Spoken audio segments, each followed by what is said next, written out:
You're listening to the Reinvest Podcast, where each Tuesday we will show you how to reclaim, reconnect, and refocus your life by bringing you the top real estate professionals in the industry. We'll pull back the curtain so you can implement these tools and tactics to build generational wealth. Your hosts, Garrett Gatton and Seth Ciminillo. Well, welcome to episode 58 of the Reinvest Podcast, where we get to show you how to maximize your life through the power of real estate investing. Today, we're going to jump right in. This is another in-person interview here in the Reinvest Podcast studio. And we get to be joined here today with Coley Rau with Cross Country Mortgage. Coley, loan officer, lender, a man of many talents, father. Been in lending since 2003. Yep. What'd you do before that? Flunked out of college. I was kind of flunking out of life, doing some odds and ends jobs, and fell into lending, answered an ad in the newspaper in 2003. So how old were you then when you jumped into lending? 23. Oh, wow. Yep. So freshly out of college. Yes. Flunked out of college. Yeah, flunked out of college. So you saw an ad in the newspaper, and who was the mortgage company or the bank at the time? So the company, that was back in 2003. It was really the world of brokers. There used to be broker shops on every corner in America. And I was in a little town, Eden, Ohio. The company was called Mortgage One. Answered the ad in the newspaper. Got my JCPenney suit on and went over and got the job, nailed it. And I started off by making $200 a week. Wow. So $800 a month. Yeah. 2003. That's not a lot of money. That's not a lot of money. Not a lot of money. But as a 23-year-old, you felt like you're probably getting some traction. Yeah. I mean, it was the first time that I got into something where I feel like I was a professional. Yeah. Like it was something I could take and run with. It was something I could make my mom proud with. So catch us up to today, and then we'll spend our time kind of filling in the middle. Yeah. So, I mean, today it's my 20th year in lending. I think I've written 6,000 loans. Wow. So in my career, specialize, being in Northwest Ohio in the rural area, we do a lot of units, solve a lot of high level complex problems. We do a lot of government business. We tend to run personally in the top 10 in USDA. Wow. Business every single year, nationally. So we serve, the tri-state area with that product. Wow. Really well. That was always a niche that we carved out. And that's all been verified. But so, yeah, I mean, at this point, I started learning how to build a team around personal production. And I have a team that handles that, manages that, services our clients, our referral partners. And they do a great job. They do it better than I ever did. And so that was a lesson I had to learn. We could talk about that today. And so, these days I spend my time looking for other leaders around the country who want to grow their business and want the right platform to win in this ever-changing market. And that's what I want to focus on today is how to build teams, right? So the art and the science of building teams. For our listeners, we have a lot of entrepreneurs, a lot of real estate investors, a lot of business leaders, and that's a component that you cannot get around. If you want to have a successful and a growing business, it's going to involve people. It's going to involve teams. And it's actually, so I don't know, maybe you can, agree or disagree with this. It is both harder than people think and also easier than people think in that there's a system, a strategy to do it. But people are one of the hardest variables, right, to interact and control with. In order to build your team. So before we jump into how you built your team, could you, you've done different lending companies. Yep. How 3 or 4? How many four lending companies? Yep. In 20 years, which is pretty good. You've kind of landed in 2017 on Cross Country Mortgage. Yep. March of 2017. And so what has been different about Cross Country that you feel has allowed you to kind of spread your wings and fly as far as building teams, recruiting leaders, and why Cross Country Mortgage? Why did you choose to land with them? Yeah, so I think one of the things that we've been able to identify, first off, it's a company built by an originator for originators. It's first and foremost.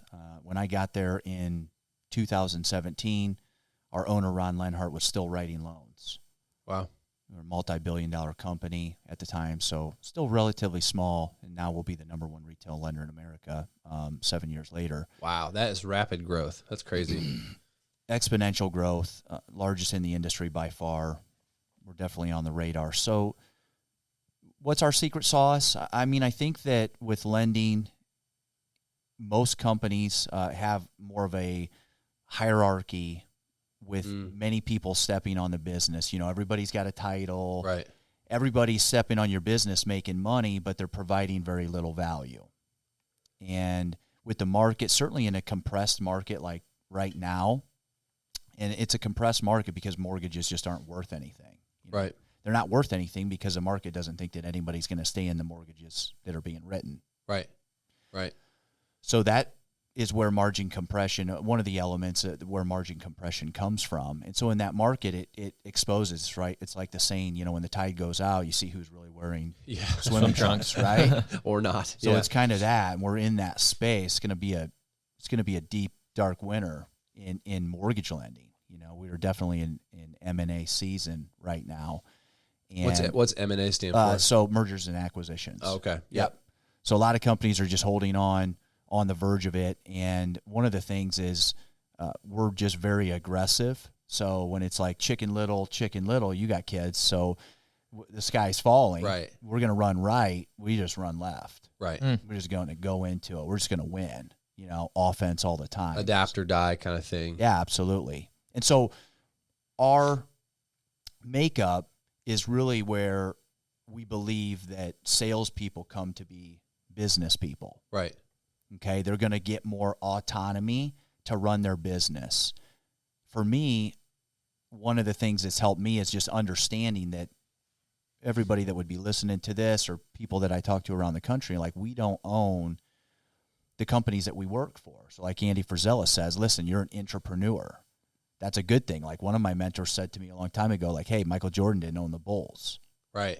So if you're going to be that, let's talk about that. And then how do we maximize being an entrepreneur? Because the company provides tons of value to us, and then it's up to us to go out and build and create.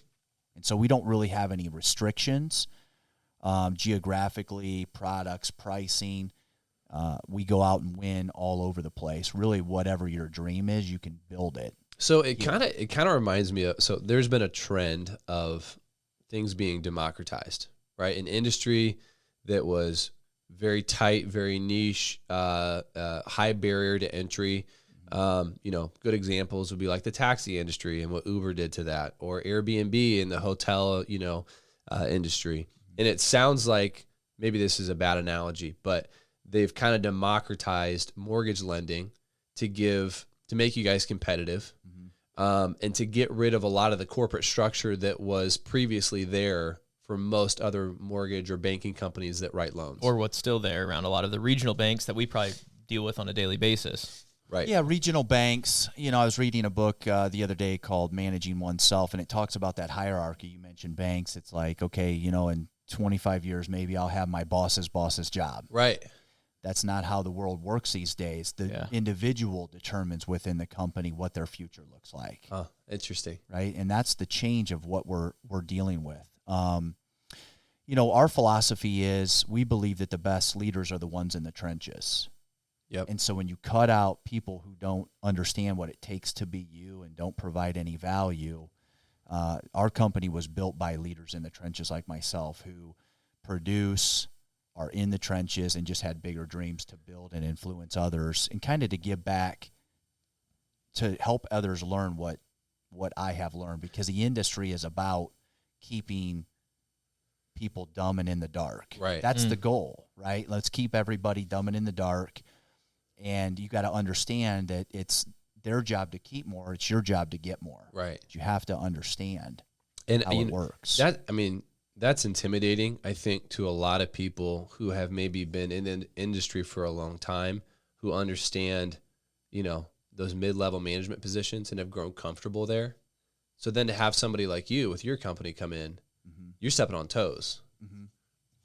Yeah, I mean, we're looking for the people who are looking for it. You know, there's a reason that people sit in those seats and some of those hierarchies and are not willing to lay it on the line. And that's just where you got to understand yourself. We're looking for the people who are feeling trapped, want more, want to be more, want to realize more, want to leave it on the table in life. Yep. And really get after it. And a lot of your folks in mortgage, just like in real estate, are driven. You know, it's very hard to do that job. Yeah, and not be. Right. Sometimes you can, but that model is, the days of getting a salary and knocking on the, getting in at 9 and knocking on the desk at 4:45 and getting out of there and not servicing your people and doing that 4 days a week. Those days are gone. Right. Yeah. Even if you're at a bank, you used to have the protection of, well, I could at 4:45 I'm done, and if I can't see you for 2 weeks for a pre-approval, it doesn't really matter. Well, your car, your cell phone's on your business card now, so you don't even have that protection. Yeah. Right. Hey, you have no protection at a bank, but yet you don't. If you're self-sourced, you're not realizing the correct pay. It does That's draw. interesting. It does draw a certain type of person, and so Absolutely. So Coley, 23, flunked out of high school, took an ad out of a newspaper, made $200 a week. Yep. What was the next evolution then in your lending career? Because again, as you scale your business, and there's a life cycle to everything, just like your children, right? How you parent your child when they're, a newborn, it differs throughout those phases. The demands on you as a leader evolve and change as well. And so walk us through some of those. What were those pivotal moments in your career where you took on more, you went to the next level, you took another step, you leaned in, found some success, and then what were the corresponding demands on you as a leader? Yeah, so we can kind of recap this my 20th year in the industry. So I look at things, and when I'm having conversations with people around the country, the conversation is, what's your dream look like? What's it look like for you in 3 to 5 years? What's it look like for you in 10? Because if I call you in 10 years and you're doing the exact same thing and you're comfortable with that, if my question doesn't make you uncomfortable, because very few people are thinking about their life like that.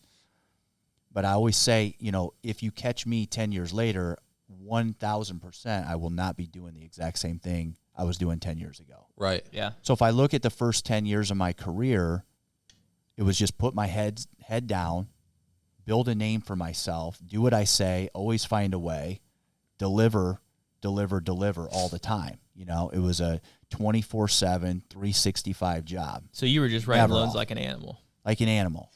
I would say like a Tasmanian devil. I mean, at this time, this was before you had a family, Absolutely. right? And so you were, 50, 60-hour work weeks, or what'd that look 90, 100.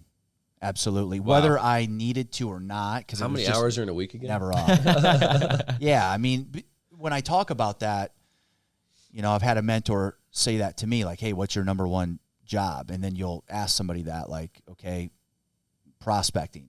Prospecting is my number one job. And then you ask a person, well, how many hours are you working a week? And they're like, oh, I'm working 60 hours, 65 hours a week, which I always add 10 to that.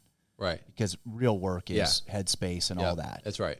So I'm working 60 hours a week. Okay, well, how many hours did you prospect for new business? Maybe 1 or 2. Right. What are you doing with all your time? Like? Yeah. That's why people don't build teams, is because of that. They're, I'm too important.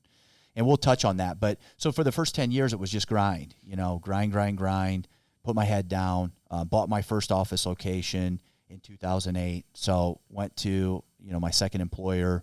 I was running my files, manila folders back and forth to Fort Wayne, Indiana, an hour away. Oh, my gosh. Yep. Running them an hour away. Chiropractor friend of mine gave me, this was like a closet in the back of his building. I could reach out and touch both sides of the wall. No bathroom. It was just a little office with like a printer and one of the old like handheld cordless phones. So I'd go to Fort Wayne and work. I'd run those files back and forth, and I'd come back and I'd look at the caller ID, see if I missed any calls, and call those people back. And oftentimes it was leads. So I did that until early 2008 when I knew that I needed to get a processor, which is usually your first hire. Somebody help you deliver the loans, originate them, then you deliver them. Yeah. And I needed an office location. It was more important back then than I believe it is now. And I remember calling our vice president of retail at the time. She was less than friendly up in Michigan and intimidating moment. And I just said, listen, I need a location and I need files. Like, I'm running them over. And she said to me, well, we already have you. Why would we do that? Whoa, no way. Yeah. Yikes. That just seems counterintuitive to like building up your people. Absolutely. It's a very greedy business. That's a short-sighted thing to say. So Absolutely. did you leave? Absolutely not. I wasn't smart enough. And I had no connectivity. Right. I didn't know anything. You didn't have options. No. Yeah. So what the options that I yeah. did have is I had already started making serious money and had no obligations. Wow. And so I bought my first building, so that wasn't going to work for me. So I bought my first building downtown, had my dad come in and for about $10,000. We renovated it. I put an ad in the newspaper. One of the first title people that I met, she said, I'll take that job. And away I went, had an open house, and she attended my open house. Nice. Wow. She was the only person in your open house? No, but she came down. Oh, okay. Okay. She was kind of the key person. Not key, just I forced my hand, and then they had to acknowledge it. Oh, right. Right. Your regional came down. Yes. Yeah. And Oh, so then, okay. sorry on that. So she came down and attended, and then we started to work out, where the company was then going to start to help me with the location. Interesting. So you took initiative on it. Absolutely. She saw you were serious, and then she was going to look bad if she didn't recognize, hey, this is a guy that's hungry. Yep. He's getting after it. Yeah, I think one of my number one qualities when I look for people is resourcefulness. Yeah. I'm ultra resourceful. It frustrates me to no end when you hit the bureaucracy of somebody being like, well, we just can't do that. Mm-hmm. Well, how can we do it? That's the question. How can we do it? And they're like, well, we can't. And it's just yes or no. There's no creativity. There's no originality. It's just, and it shows you, it's really illustrative of a mindset. Yep. I'm just leaning on the system, and the system says we can't do it, And, Or it's hard. Food Or it's industry, harder. you had to solve problems, right? Like, so we all come from backgrounds where you got to solve problems. And so when someone doesn't do that, you just want to pull your hair out because there's a way. Right. At the same time, if we get into personalities today, you have to understand that that's not in their nature, right? Yeah. So I can look at their disc profile and tell you that they're not going to come up with that. They're going to serve a different purpose on the team. So you need to lead in that. You got to lead around your strengths and your unique ability. And so luckily I spend a lot of time in my unique ability. So what is your disc profile? High D. High D. Okay, I'm a High CD. You're a CD. I'm a CD. Wow. I'm a CD, and Are you a sales guy? I'm more back end. He's Yeah. a sales guy. What are you? I'm Nine? I'm a freaking eye in the Straight middle, up dude. I. Yeah. All the way out, right in I. the middle. Yeah. And so I am. I am the processor for our team. Yes, you are. Oh, I know that. So no, it's I no, see but it's high good. D. We Yeah. just we joined a group called Allen Lyman Leadership, which is a local county leadership development group, and we were introduced to disc profiles and just have been going through that training. So it's been pretty interesting to see. But it's I helpful. we spent a fit lot in. of years on training on that, and Okay. Colby Index and Yeah. Myers-Briggs and all those different things. But to your point, it's not a matter of like, why can't you be a different way? It's taking ownership and saying, how do I put you in the right spot? Absolutely. And that goes into the team side of things, right? So you hired a processor. Yep. What were some of the next hires that you made? Yeah, I don't think I made another hire for a couple years. I think that I made a hire probably in 2011. Literally, I was an absolutely awful manager, awful leader, awful at hiring. It's not a strength of mine. Because you were so outward focused and production focused? Yeah, I mean, as a high D, as a hard charging individual, it doesn't typically make you a great manager, right? Because the standard you put on everybody else, Right. is so much. The pressure that you put on yourself, you put on other people, and we're very bottom line focused, not people focused. And I had to learn about that. Interesting. Yeah, and so, and we could talk about that too as well. Like when I got in professional coaching, I did learn that your team, you ask a lot of people like, hey, who's your number one client? Like if I was a lender and you were asking any lender that, they would give you some realtor's name. Huh. But the answer to that is my team. Right. My team is my number one client. Wow. So I made a hire 2011, had a couple people on my team, not great culture. And I remember showing up to a manager meeting. I was not much of a manager, and they didn't have much for management meetings. But I remember going up into outside Detroit for a manager meeting. and on a Monday at noon, and they closed the doors after 6.5 years. So company closed the doors. No way. At that meeting, that's when you found out that they were going out of business? Yep. Whoa. Yep. And so it wasn't like today. This is 2012. And if people that were in it, it's a different market. We're in a completely different market now. Right. But back then it was, you couldn't get people to buy a house. The government was giving people things were $7,000, recovering. $10,000. Right. Home prices were, where we live, $49,900. Yeah. $69,900. Great time to buy. It was a great time to buy. Yeah. And so I wasn't connected to anybody. I knew nobody. My head was just down grinding. That was the first 10 years of my career. So in that moment, I literally didn't have a job because they were selling to a bank. And so my business with high government, all of that did not translate, even though I was one of the bigger producers from a unit standpoint. It's profitable and all that. So I kind of call that my hell week. Wow. You guys want to hear about it? Wow. Yeah. You want to hear about it? Oh, yeah. I mean, the more painful, the better. Yeah. Yeah, absolutely. I know pain, in the mortgage industry, I always say that, it will give you a lot. It will take a lot from you. And my story is one of those. So in 2012, though, we're through the great financial crisis a couple years. I know we're probably at the bottom, just starting to kind of maybe think about coming up economically. 2013 is when things really picked up. Yeah. Okay. Yeah, rates were still really low. 13, things started to pop. So it's 2009, people bled for 3 years. Oh, absolutely. And finally, it affected your company to the point where they had to shutter, sell off, liquidate. Yep. And we're in that kind of same season right now. It's going to be happening this winter and through next year. So I remember coming home that night completely shook to my core, like my life was coming to an end. I didn't know what to do. No, you just lost your job. You know job. In essence. Right. I had my business, but I didn't understand anything. And so it was just the story that I was telling myself. Okay, I don't know what to do. Come home that night, come in the next morning. At that moment, I did only have one employee at that moment. And come in the next morning at 9 o'clock, and she resigns on me. Whoa. She didn't even know what happened yesterday. She resigned unrelated to... Unrelated. Oh, my gosh. Yep, slid it to me at 9 o'clock. So I spent the rest of that day going back to that vice president, that very unapproachable vice president. So we're selling a company, and I need to get her. She was underpaid and overworked. Okay. Wow. And so I need to get her $5,000 more than what she's getting from a local bank who was taking her from me. So I get that done by the end of the day. Okay. From a company that's kind of going out of the, To save her. Yeah. Okay.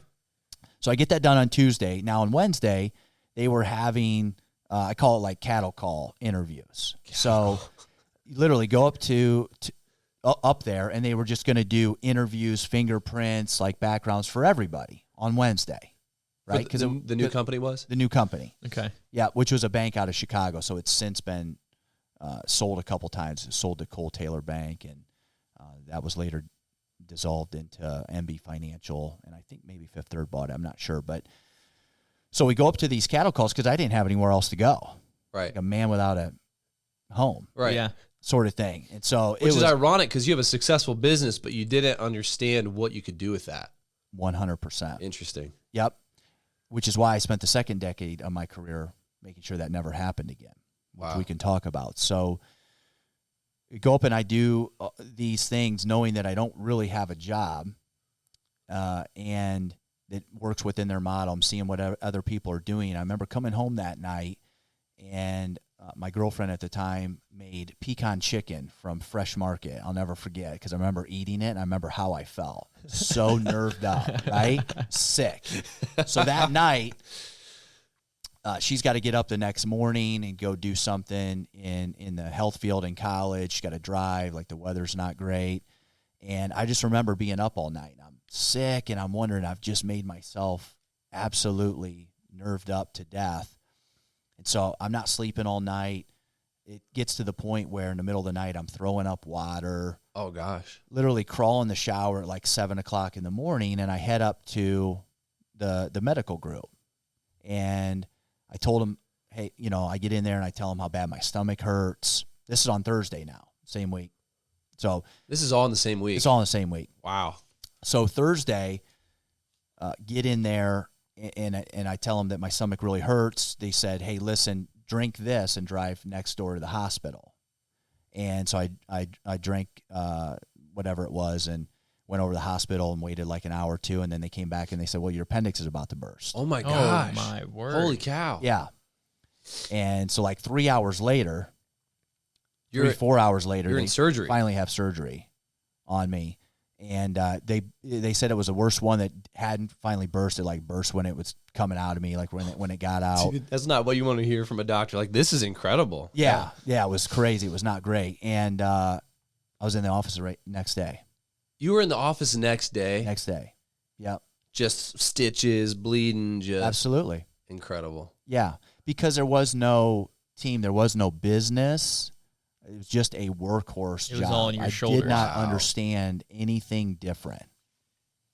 It was right back in that office. So I want to make some connections real quick for our listeners. So, what you're doing now, very exciting stuff. Mm-hmm. And we talked about this off camera beforehand, that people see where you are today. And it's a common thing.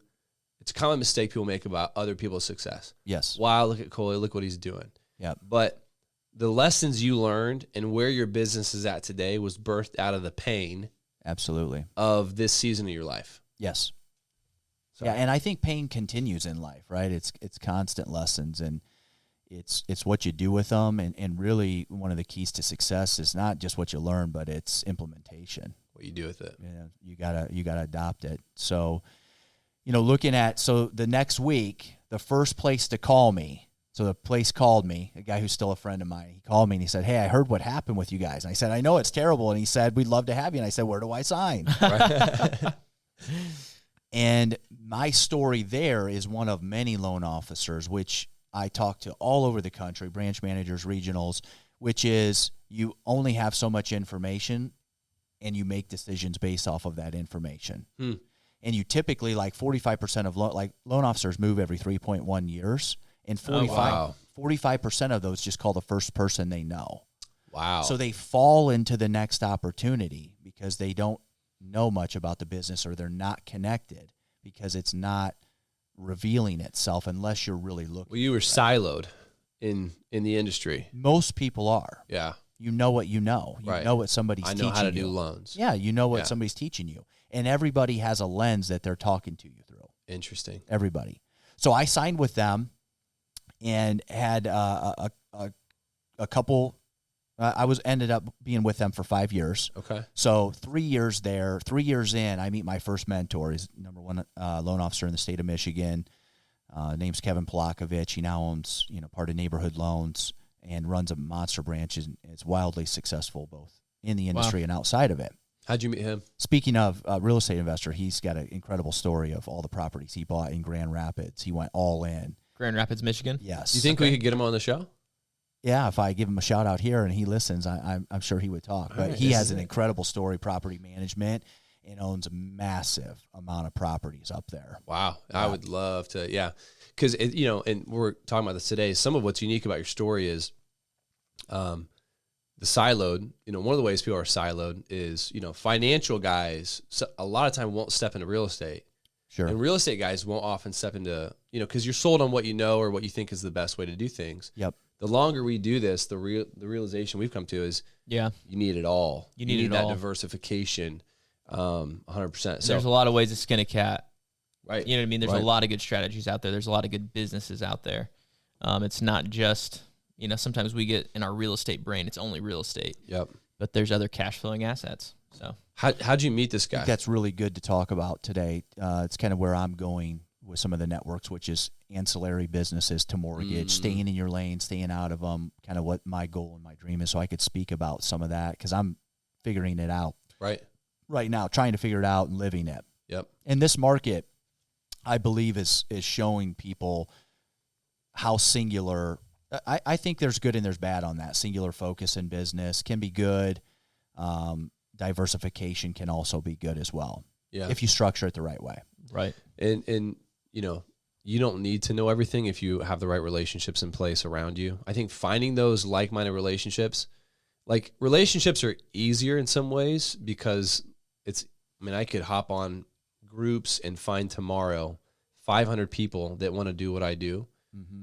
But how do I know that one of those is actually a good fit for my values, all that stuff. Sure. And I know we'll talk about some of the groups that you've surrounded yourself with to find that like-mindedness. But so you found a mentor. How did I meet him? Yeah. So it was a year-end wrap-up party that they used to have in March. And I remember him and his group, was a cool group. They were the cool guys there. Yeah, they were the party. cool Okay. guys there. And I remember them, giving me the signal, like I could come over, right? And so we it's were like high school all over They're again. like, Yeah. kiss my ring. Yeah, and I remember he's like, hey, I see something in you. And so, like, I remember him calling me. So then it's after that event, it's like right back to the grind, right? Can't see the forest through the trees, just head down, grinding in Morgan. The demands on it. Everybody's got a U-Haul truck in the driveway, like Yeah, right. deadlines constantly, every day. And so I remember him calling me 2-3 times, March, April. This would have been 2015, and saying to me, hey, you need to really look at this event. Come to this event in San Antonio. It changed my life. And, of course, it's like, okay, yeah, right. Hadn't really done development. Like, I listened to Tony Robbins stuff, Right. and I was always kind of getting into that in my late 20s and such. But I remember the third time he called me, I remember just putting the phone down and being like, man, this guy's not going to call me again, And so I just got my credit card out then and paid for the event. Didn't look As up in, anything. he was trying to, in his way, connect with you, Yep. and you kept turning him down. Yep. And then you saw, to develop this relationship further, I should go to this conference. Absolutely. Yeah, I just wasn't listening. Yeah. Just wasn't listening. And so that was a pivotal moment. So I remember showing up in San Antonio. It was a core event. And You said it was a Tony Robbins event? No, What'd you it was say? a core. It was a core event. Yeah, it's okay. called a coaching company called The Core. Gotcha. And I remember showing up there, and I was just blown away. I mean, it was a massive event, 600-700 people in the room, Wow. the biggest lenders, the biggest realtors in the country, and I'm Wow. this little guy from the Northwest Ohio, Yeah, right. and it was just blowing my mind. Yeah. The world got a lot bigger. Really big, really quick. So it was. I remember the event was terrifying. Like, I was scared to be a part of it, but I was scared to not be a part of it. So at the end, they're like, listen, there's 134 guests in the room. We're going to take 17. And that was that pivotal moment. And I hadn't really met with the guy who was running the company at the time, the coaching company. And so I remember running out into the hallway of the event, and I had met one of his workers, and I had said to him, his name's How Dang, and I said to him, hey, I need to meet Rick, because at that point now I was going to go towards the fear of I need to be a part of this. Yeah. I'm scared. So now I'm running out there, and I'm like, hey, I need to meet Rick, and he's like running me around, and then I go over here and I meet meet his wife, and then I turn around literally, and then Rick Ruby's in my face. Wow. And if you know Rick, he's got he's got a presence about him. I mean, his head's as big as a lion. It's right in my face. I mean, he gives me like 15 seconds. I'm like, Rick, I need to surrender. I want to be part of this. And, he barked at me a couple things. And then the follow-up, and I got straight into it. And back then they have levels to it, 3 levels, and it was just straight into level 3. So I'd already had success. Yeah. And so I was able to get straight into level 3, which was like drinking from a faucet. Wow. So there's a phrase that when the student's ready, the teacher appears, right? And you started listening. Mm-hmm. You listened to the guy that was throwing you these things. And you know what? I'd say this too. I've been in those situations where you have an older guy who's a mentor of sorts. You don't even realize he's trying to do that. Right. Because no one's going to sit down and say, I want to mentor you. I want, that's not how the world works in business. These guys are looking for people who are hungry. So they throw out these little pieces of bait and they say, hey, if you'll take the next step, then I'll reciprocate. Yes. And you got to have eyes to see that that's what's happening. Yeah, absolutely. Yeah, I literally was just having that conversation this morning with loan officers that we're hiring around the country. Mortgage lending, like probably many businesses, is the land of broken promises. But what I've been able to identify is there's one common denominator, and it's really you, the person, is that companies pitch, we'll do this for you, and if you buy into that, they're going to let you down. They need to give you the tools to win, every tool to win. Right. Right? Like, we're in a gunfight. A lot of people are showing up with a water pistol. we make it so you show up with a bazooka, but like literally you need to go take it and carve out your way. Yeah. Whether you know how to do it, you're connecting with people who know how to do it. Yeah. Like you just said, people believe the fact that like somebody's going to sit down with you all day, every day, 5 days a week, and just give you all their time to just do it for you or completely beside you all the time. And it's just not true. Yeah. Everybody's doing their own thing. Right. Everybody. And I was the person that I fell into that mindset. I was kind of like, looking around like, when's the person going to show up? Who's thinking about me? And it was a very immature, kind of arrogant lens to come from. And then you got to realize the cavalry's not coming. Like you gotta. If you want to advance to a successful person or someone that's already maybe there, you think, well, man, my time's worth a lot that I'd be willing to submit to your tutorship. And they're like, your time isn't worth anything to me. Right. What value do you bring to me? Absolutely. And I think we all kind of maybe early on get trapped in that mindset, but it's like, how do we bring value to people? How do we add to their lives? And then really just glean everything you can from these successful people that are further along than you are. Well, and then getting to the point too where you have this kind of pit bull mentality where you're like, my success isn't dependent upon if this guy spends time with me or not. Mm-hmm. It's not dependent on if this lead calls me back. And that actually is a more empowering place to stand in business than feeling just like you're getting thrown around by how the economy's doing. And you had mentioned right now that you can't control the market, but you can control market share. Absolutely. And that's part of what you guys are doing now, right? Absolutely. So you went through that core program. When did you start to what did that look like when your mindset shifted and said, I'm not just going to do loans, I'm going to build a business? Yeah, that's a good question. I was just thinking of what you said too. If young people were listening to this, society has always pushed degrees, but you'd be better off to get a mentor. Yeah. A mentor's going to spend time with you if you listen. So it means you'd have to implement. Otherwise, you are wasting my time. But if you progress and you implement, people will spend time with you because at some point it becomes about like that fills people up. People want to give that back. Right. So as a young person, I would absolutely be looking for that. Yeah, very good. It's a key to life. So to go back there, I want to talk about the second decade. So for me, it just started my journey. So the second decade of my career was about connectivity and knowledge. So that was what I spent. I spent 7.5 years in that coaching program. It changed my connectivity, connected me all around the country, was able to look under the hood at every company, know all the biggest producers, was able to be in the room, listening to the biggest real estate agents, people that are building teams, realtors that doing 50 deals a month. Wow. 50 deals a month? 50 deals a month. Wow. That's a successful realtor business. Absolutely. Yeah, multi-million-dollar earners, wow. Serious business professionals with that progression.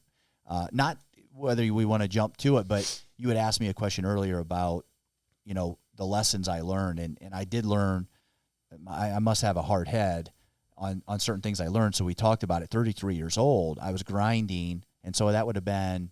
So 2003, so 2000, I was at that company, the first one to call me when the company I worked at previously closed. At 33 years old, I hit a peak of success in my career of significance. At the same time, I ended up having a mini stroke in my office that same year. I still remember it like it was yesterday, having a mini TIA, and it was just because of the stories I was telling myself, how I was living my life, and not running a business. I felt the weight of the world on every deal, every borrower, every transaction, every real estate agent, like having to deliver and in an unreasonable way. And my business was growing and I didn't know how to deal with it. Wow. It had been growing to the point where, we were getting up to 20 transactions. And if that's a lot for somebody to handle without any sort of team or mentor or support. And I just didn't have any of that. So it took me, meeting a mentor and then being in a room with that many people who are building businesses. Interesting. And so, yes, the core journey for me was critical. It was one of, probably 2 or 3 things that then changed my life. So that's what my second decade of my career was dedicated to. So did the core group, did they help you? Was it like a performance coaching or was it recruiting? What was the emphasis with that group? High accountability. And it's a big room, right? We always talk about that. Get in a room where you're the dumbest guy in the room. That certainly happened for me. I was in a room that was just way big for me, and it was absolutely about activity and results driven. So the philosophy was, basically prospect, so know your number one job, build a team and count the money is a philosophy. So it taught you prospecting, sales. Know your number one job, prospecting. Build a team. So that you can do it. Count the money. So you can measure if you're being. Yeah. Like turning that progression from salesperson to business person, which many people never really make. Wow. In real estate or lending. Correct. That's true. Well, you don't know what's coming in and what's going out. You ask a realtor to put together P&L, you'd be talking about 1 out of 10,000. Yeah. They're like, who's P&L? 50,000? Is that a law firm? Right. Well, and that's the proverbial glass ceiling that people hit is there's studies, sociologists have figured out you can only have so many connections. You can have 150 relationships, not more than that, right? Because what it is, you get to a point in your business where you're like, how do I do more outside of myself? Some people never realize that the ceiling they're hitting is because it's all limited to them. So now you have to multiply yourself. Yeah, and you got to break through. And so the core was just great it was all about swiping and adapting. Somebody else is doing it, go learn from them. It was just an open book on business and how to track leads. I remember the first 2 things was like, they said to me, well, number 1, you're going to start tracking I didn't track my leads. They said, you're going to track leads and you don't take applications anymore. I'm like, that's the only thing I know how to do. That's what I show up every day to do is to take applications. They said, when you take applications, I said 7 in the morning, 11 o'clock at night. They said, not anymore. Wow. So it was immediately like blowing my mind of like creating barriers of entry into my life, all kinds of things. You needed someone else to tell you to stop doing that though. Yeah, absolutely. Because you didn't know, because you're holding on to a security blanket. Like, no, I can't let go of that. That's what feeds my family. That's what if I miss a call, I could miss a deal. Right. That's how I feel. Scarcity mindset. You're talking to me right now because I'm answering my phone at 9 o'clock at night. At 10 o'clock at night. Because I'm in that stage where I'm like, man, I need to answer my phone, or I'm Seth's not. Got to be the one to answer it because he's not going to answer it. Yeah. I'm an I don't. Well, you're in. Yeah, I mean, we talked a little bit about that. Where you're at on your rise in your career, there's different stages that we all go through, and so you're in survival mode. Yeah. Right. So survival mode, not knowing your background, how much money you came from. I didn't come from a lot of money, so you immediately go into survival mode. I've spent most of my career in that. Grinding. Yeah. Grinding. 2 kids and a wife and, single income family. Absolutely. So it is absolutely survival mode. The second stage is stuff. When people start to make money, they buy stuff. And it fills you up for a little while, but it's not the end all be all. The third stage is competition. The fourth stage is financial freedom, and then the fifth is giving it all back. And that's why you see that progression with people who have success. Because the other stuff doesn't fill them up anymore. Once you're free, you've got to start giving back with your time, with your money, and making a difference and having a purpose. Yeah. So cool if you can find it earlier now. So I want to hit 2 things so we can keep moving, because this is all really good, and we could talk about your story for probably a couple hours. Yep. Your mindset started to shift. You started to change as a leader. Yep. From I got to do this to I got to find people and build a team that can help me do this. You started to get kind of the template on how to do that tactically, but then what were the mindset shifts that you had to have, right? So all that's changing. What were some of how do you make yourself an attractive leader to build a team? Yeah, I mean, kind of 2 parts you asked me there a little bit with the mindset. So the mindset was just me understanding that I just wasn't that important. I think that people run around and they just think that they're more important. They think that they're more important to their business or to that client or to that realtor or to that lender or whoever it is that they're trying to serve. And so I just had to learn that I wasn't that important, and that if somebody else can do it 80% as good as I can, they should be doing it. Wow. And that was the mindset shift for me. And what ends up happening is those people become more specialized, because in essence, whether you really are a businessman or salesperson, you're wearing a lot of different hats. And so you end up the only thing you can trade is your life. Yeah, right. and all your time to get it done, right? You do it on grit and stamina, but that takes away, it's a simple thing. If you're going to give over here, you're going to take away from over here. Exactly. And so for me, I just had to look at the fact that wasn't going to happen forever. And what ends up happening is those people that become more specialized around you end up doing the job better than you long term. That's a weird feeling. It is a weird feeling. Does it make you feel insecure as a leader? I think at first, yeah, absolutely. Because most people that do real estate and lending are control freaks. Right. For a reason. They would put that at their top 2 or 3 personality traits. Right. Like it's everybody.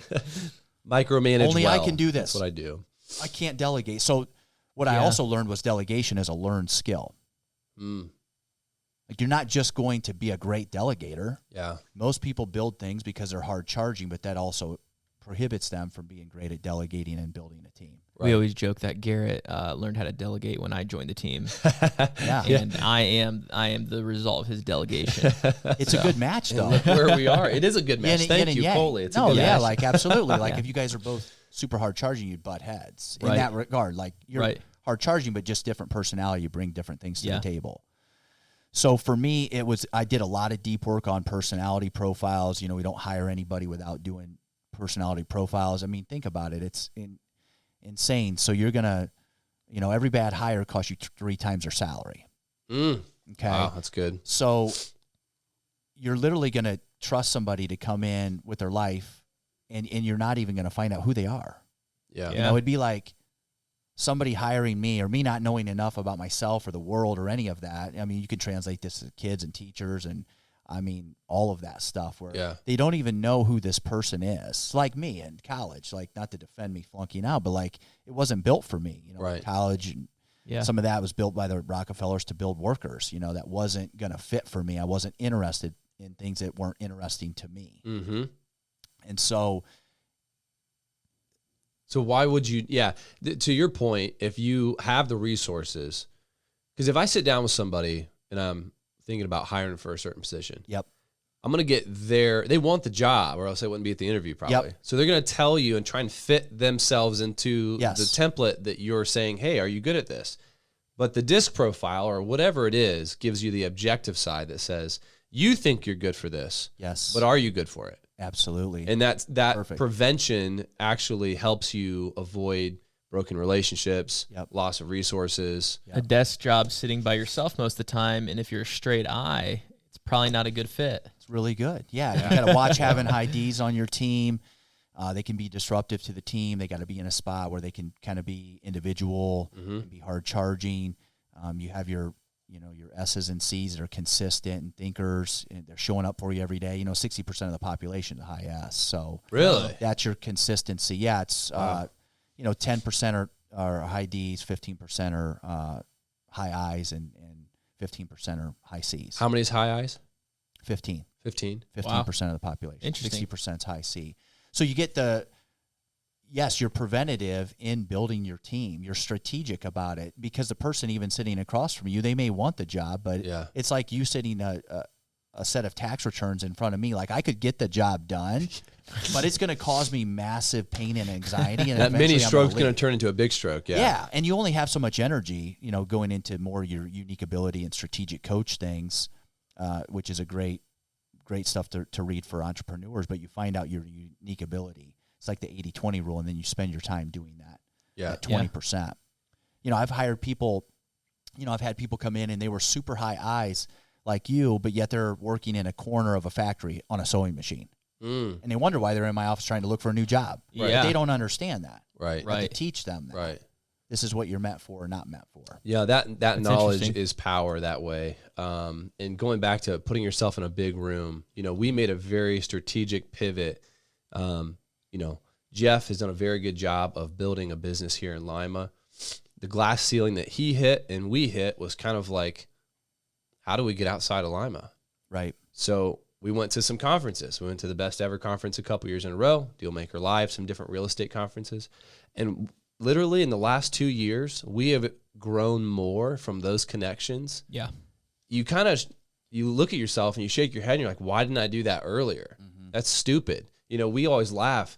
People out there who are way smarter than us are like, here's the keys to success. And we're like, oh, okay, maybe for you. Right. And how arrogant is that to look at that and say, no, that wouldn't work for me. And We were amazed when we started marketing ourselves on Facebook. who knew? People started coming out of the woodworks. We're like, man, marketing works. We're like, Right. such low-hanging fruit. But until you're kind of pushed out of that, or someone tells you like, hey, you need to be doing that, you just, for some reason, you think you know it all, and you're actually. That's what you said. You're not that special. No. And so it's like, stop trying to be, just know that someone's already done it. There's people smarter out there than you. So just listen to what people are saying. Yeah. Find a good room, find mentors, and then hire good team members. They're sitting on the right seats. Yeah. GoBundance has been one of the groups that you've been a part of. And that's been one of many that you've surrounded yourself with strategically. So talk about like, what have you been able to do through groups like that? I mean, obviously it's helped you professionally and developmentally as a leader, but has there been other things outside of that that's been important? Yeah, I think for me, so the progression was, we had the massive refi boom during COVID. I built one of the biggest teams in the country. We closed, I think it was 259 in closed units in the entire country last year, right? Wow. Doing it out of a town of 8,500 people, and a team that does it. Like, I'm proud of that. Yeah. It does it while keeping me out of it, and they do a great job. And so, I remember during COVID, like, loans were falling out of the sky. Yeah. Okay. I remember sitting in my sauna in my gym, and I'm thinking about what I want to do. We were kind of running at that time on EOS. Yeah. Okay. Read the book Traction, and a lot of people were looking at that. So you start bringing in another element of structure to your business. And what I started to say was, what am I doing? Who's my audience? Because I also learned that throughout this journey is most borrowers and agents didn't really want what I was trying to give. Like, what do you mean by that? So when you get in high-level coaching like that, it's kind of like different things we could talk about, but you start talking about it a lot. Like they talk about, hey, you CrossFit, you talk about it all the time. It starts seeping out of you. You start talking about being a whole individual, mind, body, spirit, the importance of that. Oh, building a team, going to the next level. They're like, you're hanging around people. I mean, you're just going to the moon. But their box is this big. Yeah.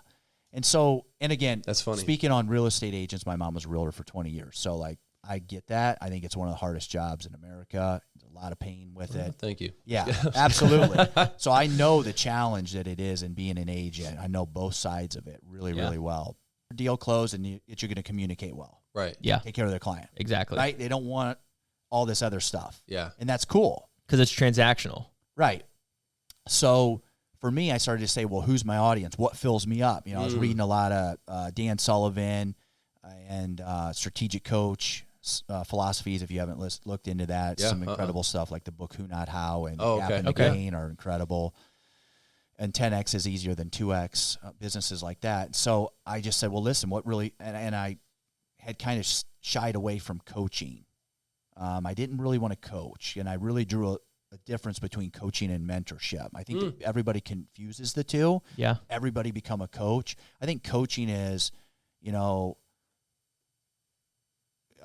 high accountability from both sides. I think there's a lot of accountability to the coach. There's a lot of accountability to the person. What did you do? What did your daily activities? Turn it all in.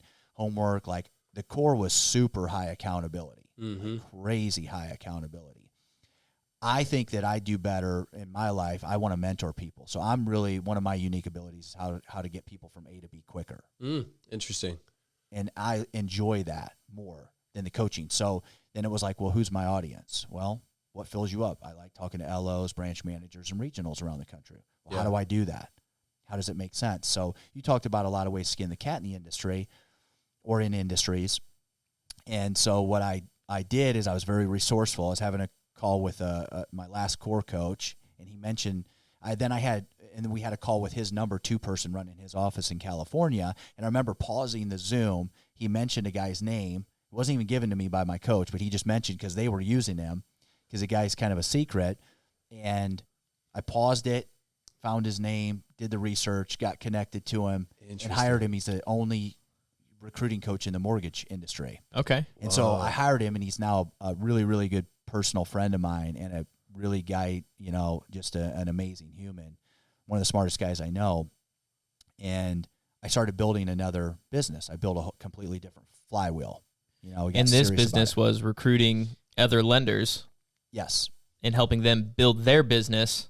Yep. For mortgage lending. Yeah, giving them a platform to realize the difference compared to where they're at, to realize how to control margins if they're eligible for it, or to have more products, more ways to win, to be a part of the rising tide nationally of becoming the number one lender. So just ways to win, security in this market. Most mortgage companies are not profitable. So I hired him, and I built this business with, we have virtual assistants. I have people that set appointments for me. Wow. And just really invested in it. But they didn't see, I have an amazing assistant that sets appointments for me, but I had two other ones that weren't really good. So I lost a year of coaching and not really having the person setting it.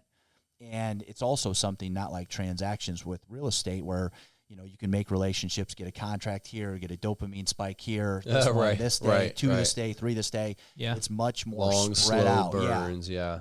And so it's harder to maintain that. So I built a completely different business, really to do for others what I wish would have been done for me earlier in my career. Yeah. Right. As you look through the lack of information, the lack of mentorship, it's here you've got this now. What are you going to go do with it? Yeah. The company's not going to do it. Are you in coaching? Yep. Are you in mentoring? I think you've got to have multiple facets to be successful. So you can't just rely on mentorship, like you said. Right. You have a coach. How are you holding yourself accountable? What's the people that you're surrounding yourself both within the company and externally? And so for me, he was a pivotal moment in building out my building out a separate business. And he said something to me that changed the direction of my career too, which we can talk about. You mentioned GoBundance and other groups, which was, he said, Coley, I think you need to get outside of the mortgage bubble to see what's possible in the world. Wow. And so for the last 2.5, 3 years, I've spent a lot of time from everything from, Arate Syndicate, which is Andy and Ed Milet's coaching group, to Strategic Coach. I've done a couple other groups inside the mortgage space I won't mention, and just got in a lot of different big rooms that were outside of my comfort zone. Right. Coming in as a mortgage knucklehead, know how to do this really well, and starting to learn from other people. Yeah. And so for GoBundance, if you had any questions, but that was just a group where, for me, a lot of internal coaching within the mortgage and real estate space was we make a lot of money, pay a lot in taxes, put it all in the stock market. And then I get in these rooms where it was okay, and build vertical income. And then I get in rooms where, everybody's building horizontal income. Yeah. They all live life on their terms. Right. And none of them pay taxes. And I'm legally. I'm the dumbest guy in the room. Let me get some more time in this room. And there's an epidemic in the mortgage industry with that people, I say it all the time that, people are willing to double their income by spending 20 more hours a week to do that and build a vertical income, but yet they won't spend 20 hours a year for a tax strategy to not give half of it to Uncle Sam. Wow. Wow. And hopefully I'm going to help try to solve that. What's interesting too about your progression is you put yourself in bigger spaces within the mortgage realm. It's not that you outgrew that, but in some ways I understand this now. The next way to put yourself out there was to get outside of that, around other successful people, and diversify yourself. Through some of these places. We kind of bring that flavor back into the industry that you were still that's in. Unique. Yeah. And now you have purpose. Now you have a niche. Now it gives you that next leg that you were looking for. He kind of hit the stroke side of things, which was your smaller pockets. Okay. So let's just jump right into our little nugget. So Coley, this is the portion of our show where you give us one practical takeaway or a piece of advice, which you've been doling out a lot. Okay. So maybe it's consolidating it. Not original though. All that's learned. Well, but somebody else smarter. You know what though? The implementation side of things is why it's real to you though. Right, absolutely. And we get flooded with information all the time. Yep. So what would be maybe a guiding principle? Could be something we talked about, could be something different that people can apply to their real estate investing businesses, their professional career.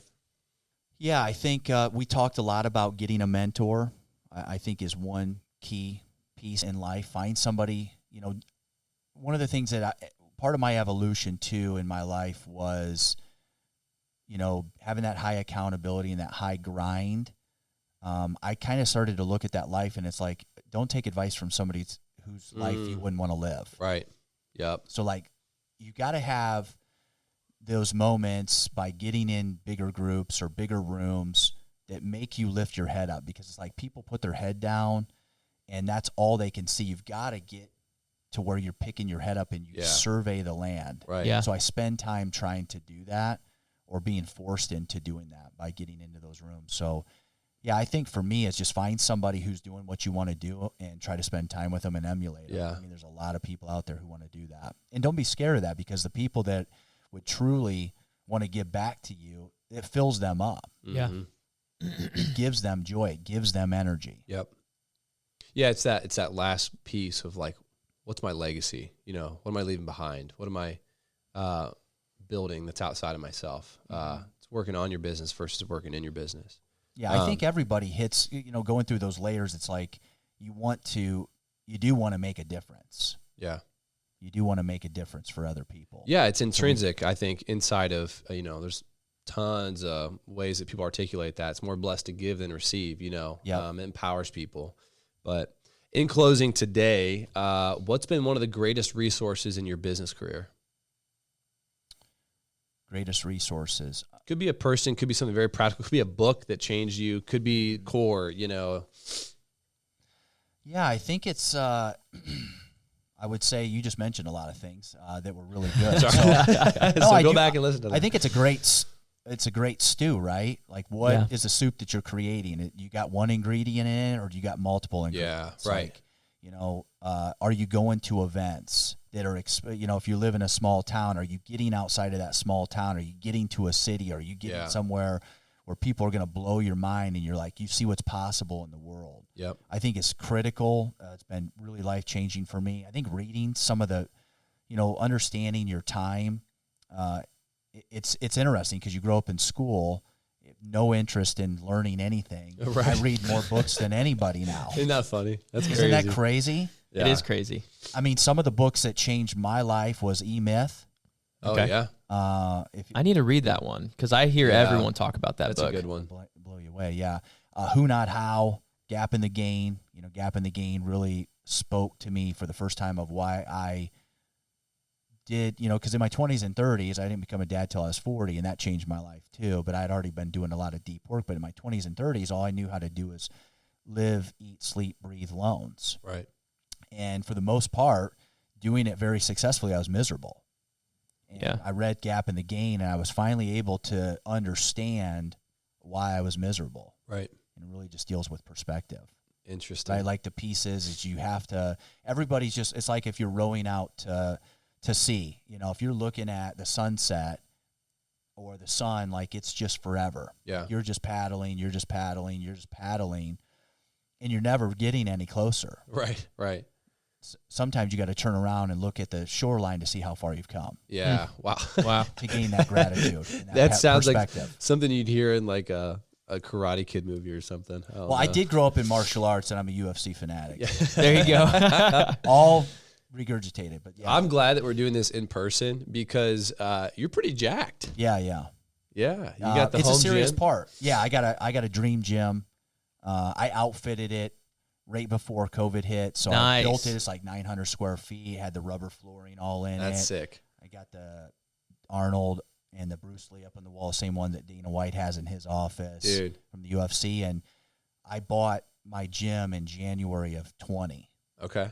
Wow. Right before. And so if you guys remember with COVID, it was you could not get gym equipment. So I bought everything from Rogue, sauna, all of it. I cold Just in the plunged. nick of time. One of my passions is biohacking, so I'm way deep in this. So are you an Andrew Huberman guy? Oh yeah. Yeah.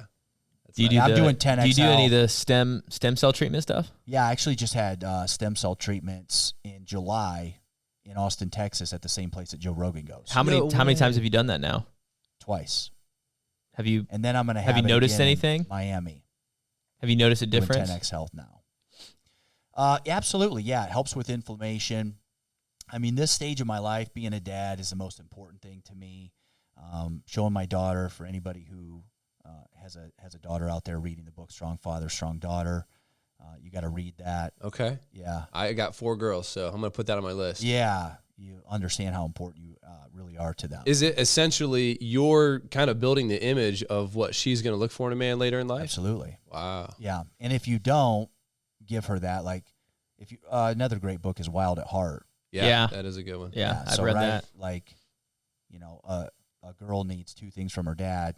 Number 1, do you see me? And number 2, do you think I'm pretty? Yeah. If she doesn't get that from you, she'll find it from Other people. Some another turd man of a man. Yeah. Yeah. at an abnormal age, Yeah. Right. right? And then you have to understand that one day you're not going to be able to protect them. So what are you going to instill in them on how they find their self-worth? Yeah, that's good. So Wow. I might start doing jujitsu with my daughter, actually. Dude, I was thinking about that. That's a great way for, like, it's a practical martial art form beyond anything else that would be self-defense. Yep. You know what I mean? Absolutely. Usable, Yep. discipline. Yep. I learned that. I started at 4 years old. You did jujitsu Wow. at 4 years Not old? 4. No, jujitsu wasn't a thing. It was all Martial like arts. taekwondo. Yeah. my Gotcha. dad taught me, and so I grew up in that. Okay. Interesting. Yep. Yeah. Fascinating. All right. Well, awesome. Hey, in closing today, what does it look like for some of our listeners to follow your success? Yeah, so you can find me. One of the keys, we laugh about this. Coley is pretty easy to find. Yeah. So Coley Rau on Facebook. I don't know what the handle is, but I don't really use Twitter. We're on Instagram, LinkedIn? LinkedIn. LinkedIn is really, really big for us. Okay. Yeah, a lot of the people that we talk to, again, knowing your audience. So a lot of loan officers, branch managers, investors are on LinkedIn more than they are on other platforms. For sure. True. Yep. We'll put that stuff in the show notes, man. It's been awesome to have you in the studio. And I know this was a different episode today, but I appreciate it because we've never had somebody really talk just like through the business evolution and how your personal development was so tied to your business. Yeah. So I think it's going to be super fruitful for a lot of our listeners today. So thank you. Yeah. And one other thing, and I don't know if you guys want to cut this in. Yeah. But like you had talked about GoBundance. And so for me, one of the pieces is at 44 years old, I have a different dream now. So I'm in the 3rd decade of my mortgage career, and I've identified that that's a great lane to be in. It's just not the only lane for me anymore. So like for me, I just have different thoughts of having 25 different income streams by the time I'm 50. Right. Yeah. In the next 6 years. So I'm working on a lot of ancillary businesses to mortgage. Yeah. I have, I think, 25 businesses up on my whiteboard. That you're tackling. Yeah, that we're looking at. Do you have a title company? Working on it.